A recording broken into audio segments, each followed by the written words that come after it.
Hey everybody, I thought I would just record a quick update on the rules and regulations in the United States at least. This is changing so fast worldwide, but this is the latest rules on the FAA. That's the Federal Aviation Administration, so U.S. only, that this would apply to.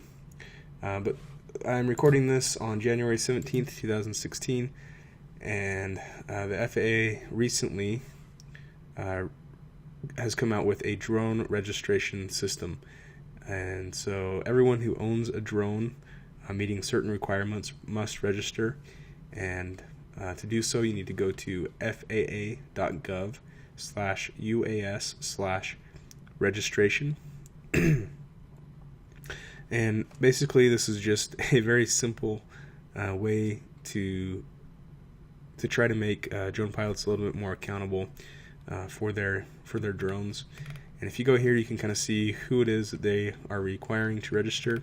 You must be at least 13 years of age or older, and if you're using a drone, so if the owner is less than 13 years of age, then a person 13 or older must register for that person. And of course you have to be a U.S. citizen. This is the FAA, so no surprises there. So which drones do you need to register? Well, there's some criteria here. The weight needs to be more than half a pound, or 250 grams. So these micro drones that we use for practice, like I talked about in previous lessons, wouldn't necessarily qualify if they're under the half pound. You don't need to register them. So things a little bit bigger like the Phantom series or the Inspire 1 would definitely qualify.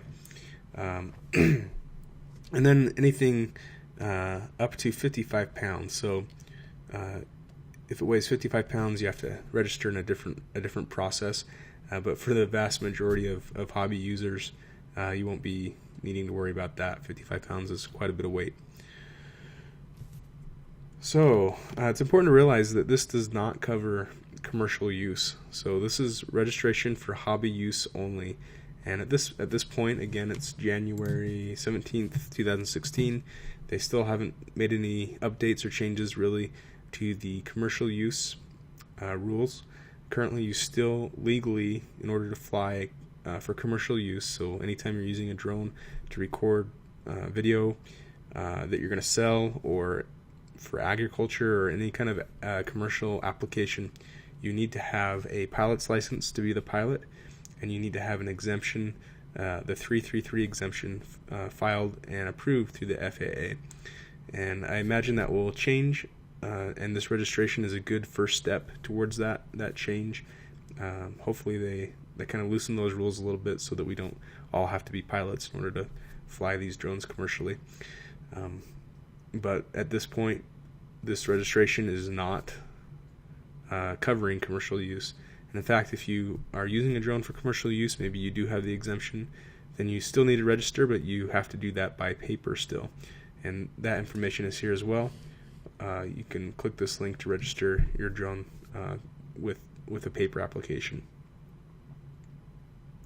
Once you register, you need to label that registration number on your UAV or your drone, and the rules on here state that it must be affixed to the drone someplace. It can be actually inside the battery compartment, but it just needs to be someplace so that it's accessible and can be viewed if needs be. And the registration process, I've already been through it, is actually very straightforward, very easy. If you register, so if you're listening to this before January 21st, 2016, then the registration fee, which is $5, will be refunded to you.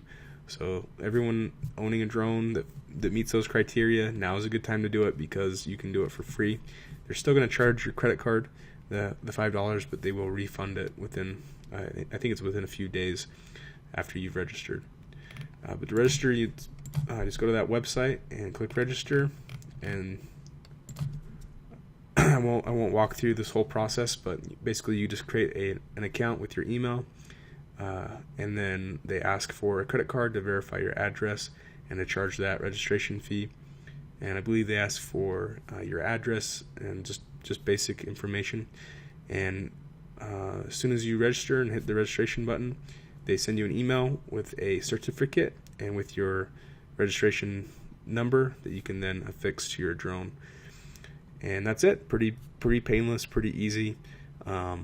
It's very refreshing actually to see the government do something so straightforward and so easy.